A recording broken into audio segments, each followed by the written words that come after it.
Hola queridos amigos, les saludo a todos y les voy a contar algo que desde hoy voy a empezar a hacer una serie de anécdotas y vivencias que me han ocurrido durante el transcurso de mi vida y que quiero compartirlas con ustedes en un ambiente familiar, tranquilo, desde aquí, desde nuestra casa.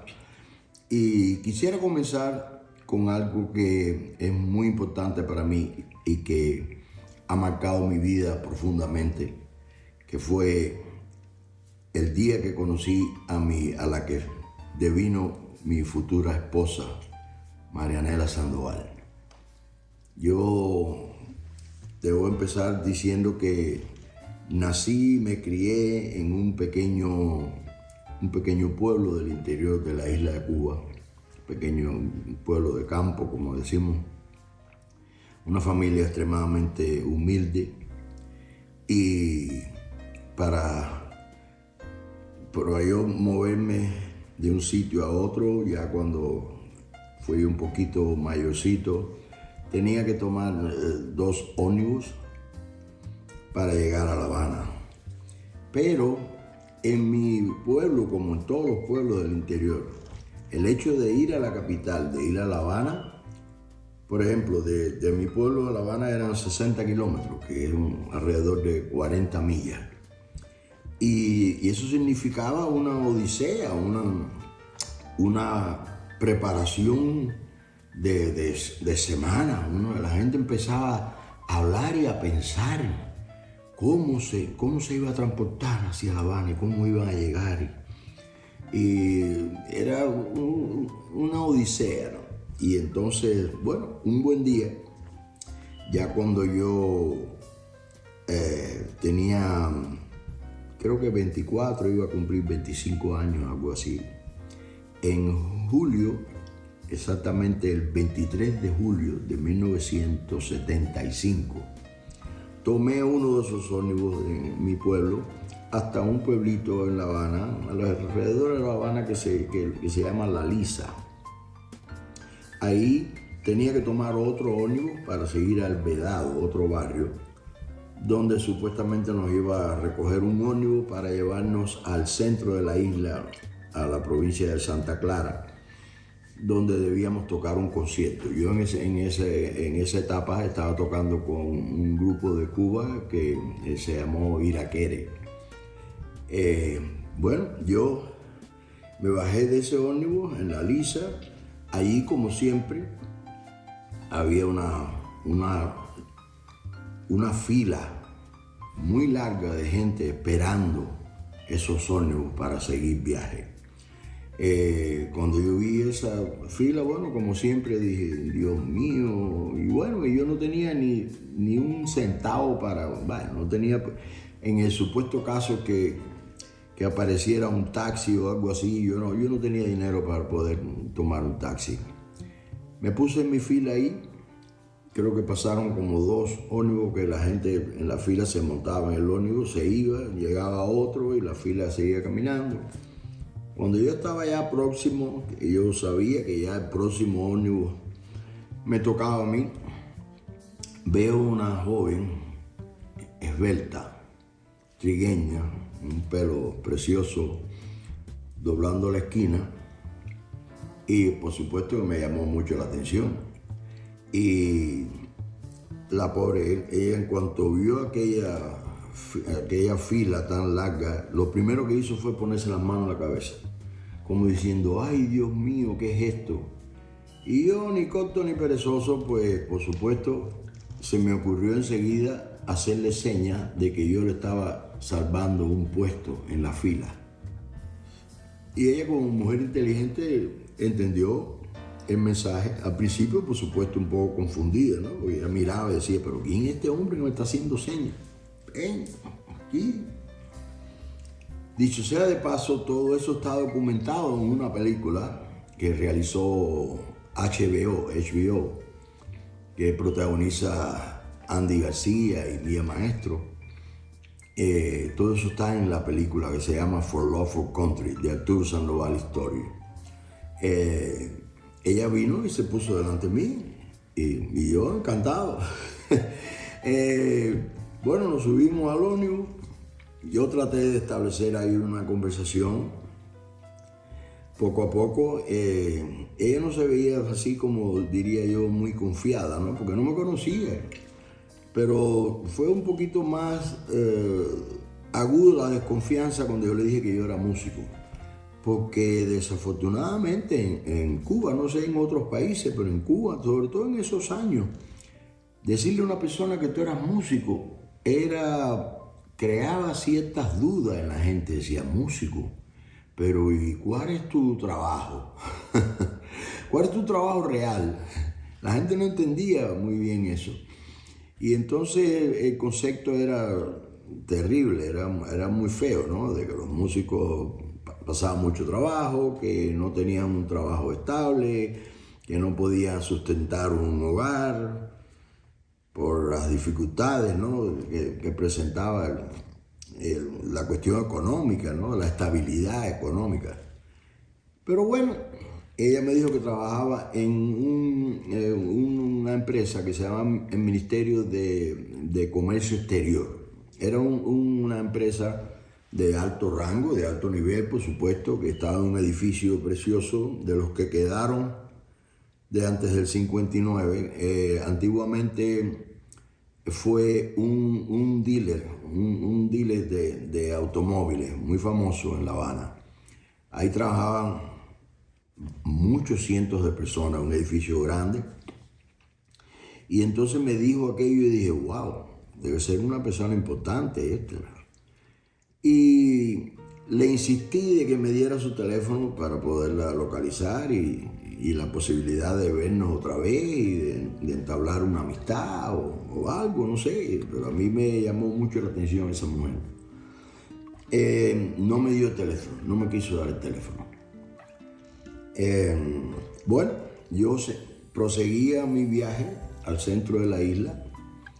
Cuando regresé, bueno, pues yo decía, bueno, ¿y cómo yo localizo a esta mujer otra vez? Y recordé que yo tenía una persona que yo conocía, que no era un amigo íntimo, pero yo conocía a esa persona que trabajaba en ese mismo edificio. Lo localicé y le dije, oye, mira, necesito que me haga un favor. Hay una muchacha que trabaja aquí en este edificio, que yo la conocí en un ómnibus el otro día y yo quiero localizarla, quiero hablar con ella, ayúdenme en eso. Dice, pero aquí trabajan cientos de mujeres. Digo, mira, ella es así, así, así, así. Dice, no, así como esa no hay tantas. Así que ahora está más, tengo una posibilidad a lo mejor de localizarla. Y entonces, finalmente, con toda la descripción que le di, él me dijo, ese es fulana de tal. Y me facilitó el teléfono. Llamé ahí varias veces cuando me preguntaban de parte de quién y qué empresa trabajaba yo, que si yo trabajaba para el gobierno, que si que... me fue difícil que me pusieran a Maranela en el teléfono. Finalmente, un día, otra persona tomó el teléfono y me hizo el favor de ponerme a Maranela. Le dije, Maranela, ¿cómo estás? Mira, es Arturo. Arturo, ¿quién es Arturo? ¿Y tú quién eres? ¿Y por qué me llamas? Y bueno, nos conocimos en el ómnibus el otro día y me causaste una impresión tremenda. Yo quiero seguir en contacto contigo, quiero invitarte a cenar, quiero que nos conozcamos mejor. Y dije, bueno, lo voy a pensar. Bueno, después de algunas veces, finalmente accedió a que yo la invitara a cenar. El primer día que salimos, que fuimos a una cena, yo estaba tan nervioso que yo creo que tumbé las copas y los cubiertos y aquello era un desastre. Y ella me miraba así como diciendo, ay Dios mío. Pero la cosa se empezó a complicar con respecto al trabajo de ella. Cuando ella le comentó a sus amigas y a la gente que trabajaba en la empresa de que ella estaba dating, no sé cómo diríamos eso, saliendo, que estaba con un joven que era músico. Cuando dijo la palabra músico, todo el mundo hizo así. Dijo, músico, pero tú estás loca. Bueno, para hacerle el cuento más breve, muchas de esas mujeres que trabajaban en la empresa le retiraron el habla a Maranela, ni le hablaron más porque aquello era como una deshonra, ¿no? Ella tenía que aspirar a algún hombre importante con poder adquisitivo y con posiciones políticas, lo que fuera. Pero un músico, ¿no? Eso era... Bueno, gracias a Dios ella no escuchó mucho esas cosas que le decían la gente en su trabajo. Y seguimos saliendo y empezamos a frecuentar un lugar que estaba en el Hotel Hilton, que era el antiguo Hilton que después llamaron el Habana Libre. Qué ironía esa, el Habana Libre. Y entonces ahí había un bar que tenía un piano y bueno, pues yo me sentaba en el piano y le tocaba canciones. Eso yo creo que empezó como a crear un poquito más de simpatía, ¿no? Hacia lo que yo hacía, porque ese concepto de que un músico es una persona, ella le gustaba mucho y le gusta mucho la música, y yo le tocaba canciones, por supuesto, románticas y cosas que le gustaban. Y eso, pues, por supuesto, yo creo que viabilizó un poco la relación. Después de eso yo salí de viaje a Europa. Eso fue en julio, a finales de julio, ¿no? Empezamos a salir y eso en agosto, yo diría que a mediados de agosto. Yo salí a Europa un tiempo y regresé a mediados de septiembre. Y nos volvimos a encontrar de nuevo. La relación seguía fluyendo, seguía mejorando. Yo creo que había buenas perspectivas para tener una unión definitiva. Y yo estaba muy esperanzado. Ya en ese momento ya ella me había presentado a su papá. Desafortunadamente su mamá había muerto bastante joven, tuvo una enfermedad, el lupus, que era completamente desconocido, no solamente en Cuba, en el resto del mundo, y ella sufrió mucho con toda esa etapa de su mamá enferma. Y su papá estaba vivo, ella había estado casada ya, tenía un hijo pequeño, Yo estuve casado también por espacio de 1 año y medio, 2 años, hacía algún tiempo ya. Y entonces, ahora voy a hacer un pequeño paréntesis, voy a tocar un poquito y le sigo hablando de toda esta historia.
Cuando yo regreso de mi gira por Europa, ya, bueno, nos reencontramos y seguimos saliendo, encontrándonos, fuimos al cine, ya nos fuimos compenetrando un poco más. Un buen día yo le ofrecí matrimonio. Al principio ella se quedó un poco sorprendida, como diciendo, qué rápido, prácticamente nos estamos conociendo, cómo este hombre se atreve. Pero mi decisión era firme, ya yo la había presentado también a mis padres, a mi hermana, a mi familia. Mi mamá la miraba así y yo creo que me asentía con la cabeza como con aprobación. Decía, oye, yo creo que te has encontrado una buena mujer. Y así fue. Le propuse matrimonio y nos casamos en menos de un mes después que yo regresé, porque nos casamos el 17 de octubre de 1975. Por cierto, hace pocos días celebramos nuestro 48 aniversario de boda. Y les confieso que ha sido una vida como cualquier vida normal y sencilla de una pareja, con todas las altas y bajas, con los inconvenientes, con las discrepancias y con las cosas que la vida nos presenta, porque la vida está llena de obstáculos, la vida está llena de sorpresas y hay que estar preparado para todo eso. Después vinieron las cuestiones políticas también. Yo siempre tuve mi duda y mi cosa, yo no me sentía cómodo en Cuba. Y sobre todo después que empecé a viajar al extranjero, ya yo sentía que el país estaba en el camino completamente equivocado. Y yo no me sentía cómodo en Cuba. Pero bueno, nos casamos, empezamos a convivir juntos en una pequeña casita en el interior de Cuba también, que era de su papá. Yo no tenía donde vivir, yo vivía en un pequeño cuartico en casa de mis padres, en el campo. Ahí empezamos a convivir En menos de 9 meses nació nuestro hijo. Las viejas chismosas del barrio donde vivíamos parece que llevaban la cuenta. Y cuando nació Turi, que es nuestro hijo, que estamos muy felices y muy agradecidos a Dios por lo bien que le ha ido y que tan buen muchacho y tan bueno que es. Y resulta que las señoras chismosas del barrio decían, oye, pero qué grande nació ese muchacho para tener menos de 9 meses. A nosotros, por supuesto, nos daba risa todo eso, porque eso es, en definitiva, eso no influye en lo absoluto. Y hemos permanecido juntos y la vida nos ha brindado experiencias de todo tipo, pero muchísimas experiencias lindas.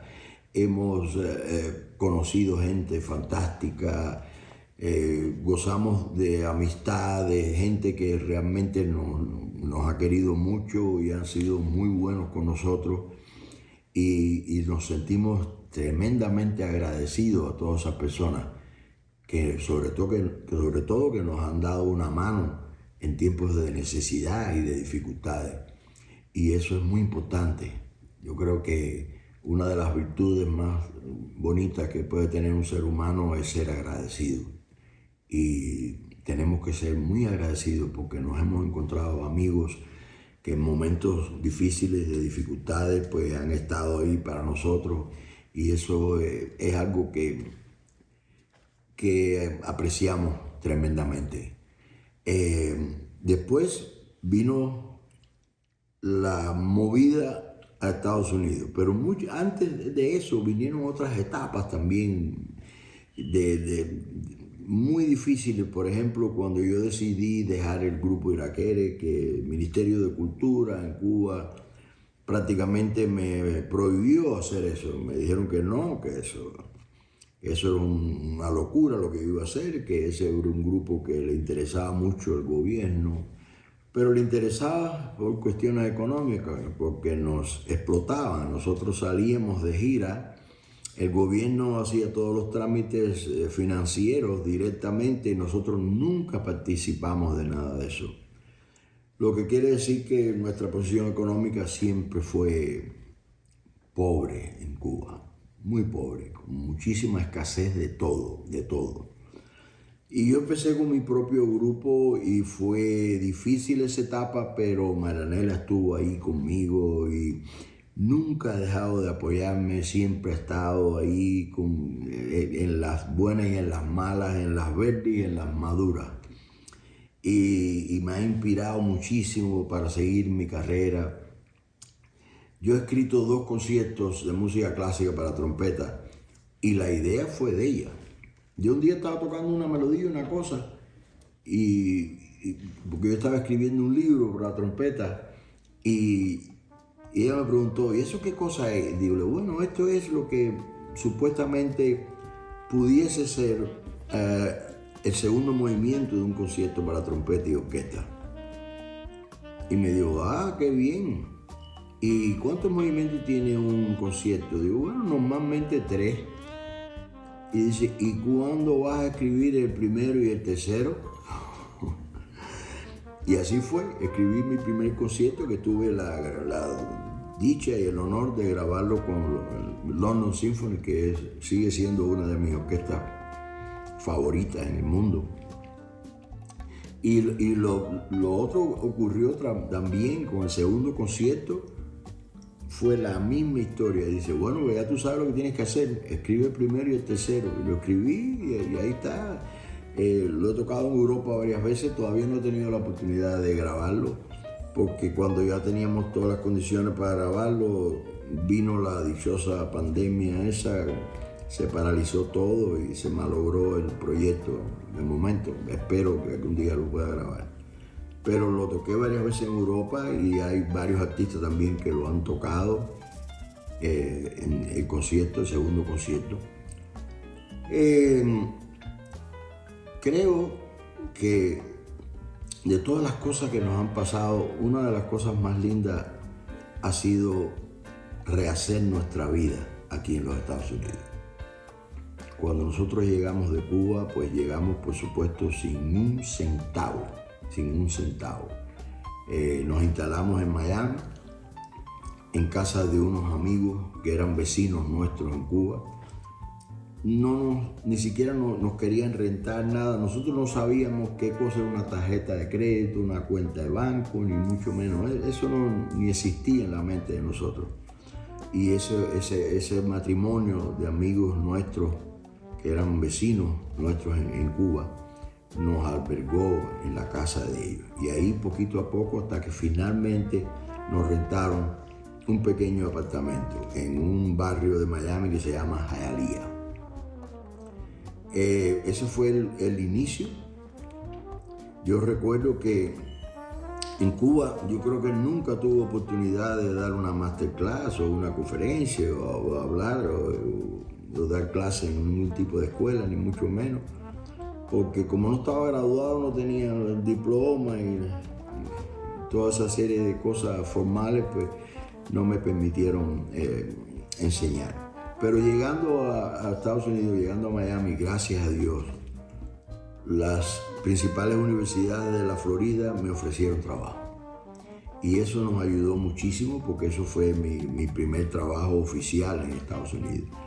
Y después de toda esta carrera, de todos estos años, tengo que reconocer que la actitud de mi esposa, de Maranel, ha sido increíble, porque ella, lejos de molestarse por mis constantes viajes y mi ausencia de la casa, ha sido todo lo contrario. Ella me ha inspirado a seguir mi carrera, a seguir mis viajes, a hacer todo lo que tenga que hacer por continuar mi profesión. Y eso se lo agradezco profundamente, porque yo soy un ser humano normal y corriente, y llega un momento donde tantos viajes agotan. Y sobre todo hoy en día, cuando viajar ya no es tan placentero como solía ser hace muchos años. Cuando yo me he sentido un poco, ¡ay, mi madre, pero tengo que coger un avión otra vez, Dios mío! Ella me ha dicho, oye, ni repita más eso. Tienes que tomar el avión y tienes que ir a tocarle a tu público. Esa es tu vida, esa es tu profesión, eso es lo que te llena tu alma y tu espíritu.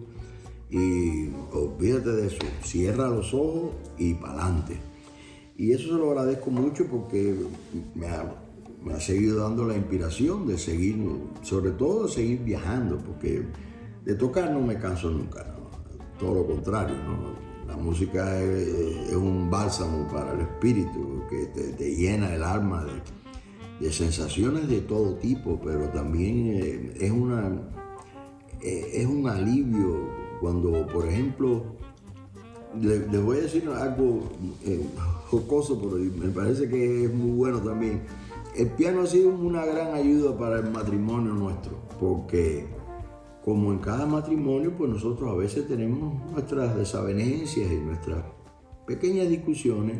Nunca ha llegado la sangre al río, pero en algunas ocasiones hemos tenido nuestras discusiones. Y entonces yo siempre le digo, mami, dime a little break, dame un break de unos minuticos, y voy y me siento al piano.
regreso y le digo, sí, absolutamente, tú tienes la razón, yo estaba equivocado. Y las cosas continúan en paz. No olviden que esto es una serie que comenzamos hoy de anécdotas y vivencias. Y la vamos a compartir a través de mi canal de YouTube. Y los voy a anunciar y dejarles saber, por supuesto, con antelación en mis páginas de Facebook, de Instagram, de Twitter, de todo eso. Los quiero mucho y ojalá hayan disfrutado de esta pequeña historia.